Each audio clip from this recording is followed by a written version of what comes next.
Si vous avez développé une maladie grave ou des symptômes, je vous invite à écouter ce qui va suivre. Ça va énormément vous aider.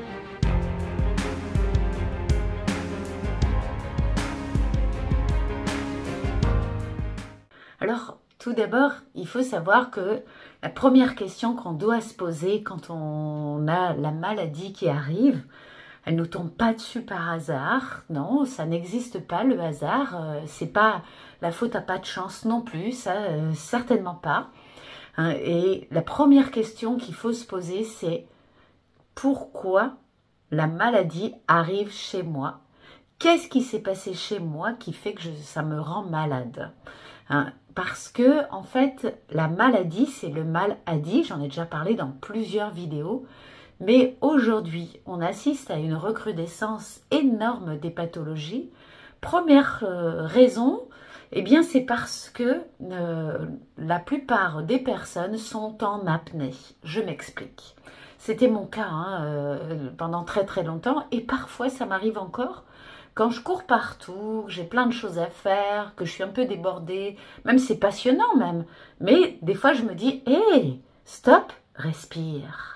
Parce qu'en fait, on respire de façon systématique, mais avec le haut du corps, j'ai envie de dire, et absolument pas avec le ventre. Or, la respiration ventrale est hyper importante. Pourquoi ?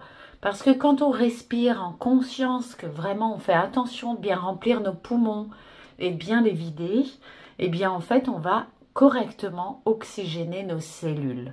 Quand ce n'est pas le cas, et qu'on respire très vite, on inspire, on a une inspiration qui est pas totale, on ne va pas donner l'oxygène nécessaire à nos cellules.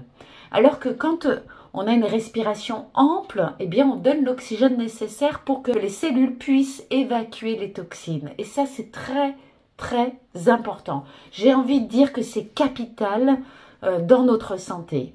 Donc regardez si vous aussi, vous avez une respiration haute, une respiration partielle, j'ai envie de dire, vous savez, on respire, on a l'impression qu'on est en apnée, que d'un seul coup, on respire plus. Vous savez, on le dit souvent, là j'étais en apnée. Même quand on vit un traumatisme, on a l'impression qu'on respire plus. Alors bien sûr que notre organisme continue de respirer, par contre, ce ne sont pas des respirations complètes, et donc, eh bien, ce n'est pas des respirations qui peuvent nous aider dans l'aide à l'organisme dont il a besoin pour rester en homéostasie, c'est-à-dire en équilibre pour rester en santé. Et ça, c'est le premier facteur, j'ai envie de dire, de déclenchement de symptômes ou de pathologies. Donc la respiration, c'est hyper important. D'ailleurs, si vous me suivez, vous savez que je suis allée faire un stage Wim Hof, où je suis allée dans le froid, et bien sûr, ce qu'on nous apprend en premier, c'est de respirer. D'ailleurs, quand vous rentrez dans une eau à 1 degré, eh bien, je vous assure que votre organisme, il vous oblige à respirer. C'est la première chose qu'il vous fait faire, parce qu'il en a énormément besoin. Parce que l'oxygène permet de régénérer les cellules, d'apporter ce dont il a besoin. Parce que dès qu'il se sent en danger de mort, et c'est le cas quand vous rentrez dans une eau à 1 degré, quand vous vivez un traumatisme, quand vous courez partout et donc vous êtes stressé, ça met votre organisme dans un schéma de peur de mourir, de danger en tous les cas, et donc il va observer une respiration partielle. Donc là, c'est pas bon du tout. Donc quand vous rentrez dans l'eau froide, vous respirez comme ça, voilà. Mais évidemment, la première consigne, c'est respire. Respire profondément. Voilà, expire. Voilà, donc si vous voulez bien le faire avec moi là, vous allez voir que ça va vous faire un bien fou. Vous inspirez profondément. Vous oxygénez pleinement vos cellules et vos poumons, vous les remplissez. Vous expirez. Déjà, vous allez voir que vous n'êtes déjà plus dans le même état que vous étiez au début quand vous écoutiez cette vidéo. Ça, c'est la première des choses. La deuxième chose, c'est l'acidité. Il faut savoir que quand on est sous stress, donc quand on n'oxygène pas bien nos cellules, on va en plus générer de l'acidité. Et en plus, avec la nourriture que l'on mange aujourd'hui, évidemment que, eh bien, on a beaucoup d'acidité. Parce que tout ce qui est fruits et légumes ne va pas acidifier votre organisme, alors que tout ce qui est gluten, produits laitiers, tout le reste, bref, ça va acidifier la viande, voilà, va acidifier votre organisme. Et quand l'organisme est trop acide, eh bien évidemment, eh bien c'est plus possible pour lui. Alors il essaie de rectifier et de redonner l'équilibre, mais à un moment donné, quand on lui remet de l'acide tout le temps, par exemple, il y a des personnes qui pensent qu'il faut manger de la viande à tous les repas. C'est une bêtise. Quand nous étions des hommes de Cro-Magnon, vous allez dire oui, mais ça fait longtemps. Ben oui, mais nos cellules, elles sont programmées comme avant, comme quand nous étions des hommes de Cro-Magnon. Donc elles fonctionnent encore pareil. C'est pour ça qu'elles sont programmées pour le jeûne. Parce que qu'est-ce qui se passait quand on était des hommes de Cro-Magnon? Ben déjà, on mangeait pas de la viande tous les jours. Pourquoi? Parce qu'il fallait chasser une bête, il fallait la tuer, et puis ensuite, eh bien, on la mangeait. Mais la viande, évidemment, on n'en avait pas tous les jours, parce que des fois, le chasseur, il revenait bredouille. Alors, qu'est-ce qu'on mangeait? Des plantes, hein, des fruits, tout ce qu'on trouvait dans la nature. Et donc, bien sûr, il y a des fois aussi où on ne trouvait rien à manger. Eh bien là, on jeûnait. C'est pour ça que dans nos cellules, on a le programme du jeûne, on a le programme de rectifier l'acidité par tout ce qui est fruits, végétaux, etc.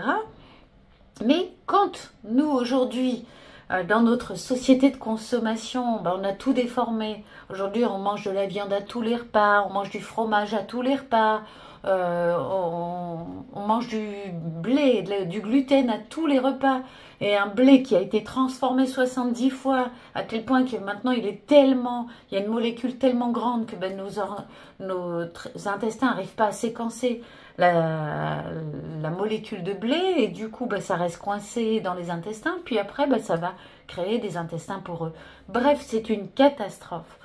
Donc si vous voulez retrouver la santé, déjà, j'ai envie de vous dire, respirez les amis, respirez véritablement en conscience, faites des séances.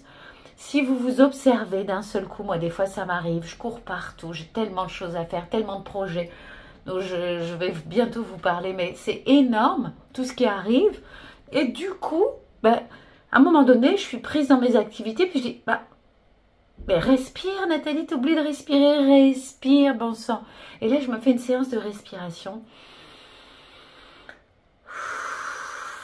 Voilà, où je m'autorise à inspirer par le ventre, à expirer, ça me fait tellement de bien, ça me fait revenir à l'intérieur de moi. Et là, vraiment, je sens les bienfaits dans mon organisme. Donc là, je crois que les deux facteurs vraiment primordiaux que l'on devrait absolument observer dans toutes les médecines et dans certaines médecines préventives où on prévient d'abord la maladie avant qu'elle s'installe. On dit aux personnes de respirer, de méditer, on fait bien attention, hein, bien sûr, ça c'est primordial. Puis aussi, eh bien, on mange correctement.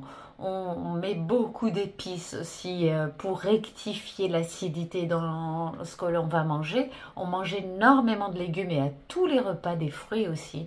Et ça, c'est parfait. C'est comme ça qu'on arrive à retrouver la santé. D'ailleurs, on voit dans le sud, on parle souvent du régime méditerranéen où on parle beaucoup de salade, d'olive, de tous ces légumes qui font du bien, d'huile d'olive et pour la santé, qui sont remplis d'oméga 3, d'oméga 6 et qui permettent à l'organisme de bien gérer en fait les moments où on met de l'acidité dans notre corps. Donc voilà, je dirais que vraiment, le secret, la recette pour rester en pleine santé, c'est la respiration. Là où on respire le mieux, c'est aussi quand on fait du sport. C'est très important d'inspirer par le nez, de souffler. Lorsque on inspire, quand on fait un effort, on souffle quand on relâche l'effort. Et ça, c'est super. Et puis aussi d'avoir une alimentation adaptée. Voilà pour ce que je voulais vous dire en tous les cas pour garder la santé. Et pour, si vous êtes malade et vous avez des symptômes, bien je vous assure, respirez réellement en conscience, faites-vous des séances de respiration consciente. J'ai fait une vidéo YouTube là-dessus aussi, où je vous fais respirer comme nous l'a enseigné Wim Hof, et Jeff avec qui j'ai fait la session. Et puis aussi, vous pouvez bien faire des respirations de cohérence cardiaque. Et faites attention à la nourriture, arrêtez de manger des aliments acides à tous les repas, parce qu'évidemment, vous installez la maladie chez vous. Ça, c'est très très important. Je vais vous faire d'autres vidéos sur ce sujet, parce qu'il y a tellement à dire sur la maladie et comment faire pour qu'elle ne s'installe pas. Voilà, donc la première question à se poser, c'est pourquoi je suis malade? Qu'est-ce qui m'a rendu malade? Je vais vous parler aussi des émotions dans une vidéo suivante. Voilà, je vous embrasse très très fort. Je vous envoie beaucoup d'amour. Surtout, prenez bien soin de vous et je vous dis à très vite.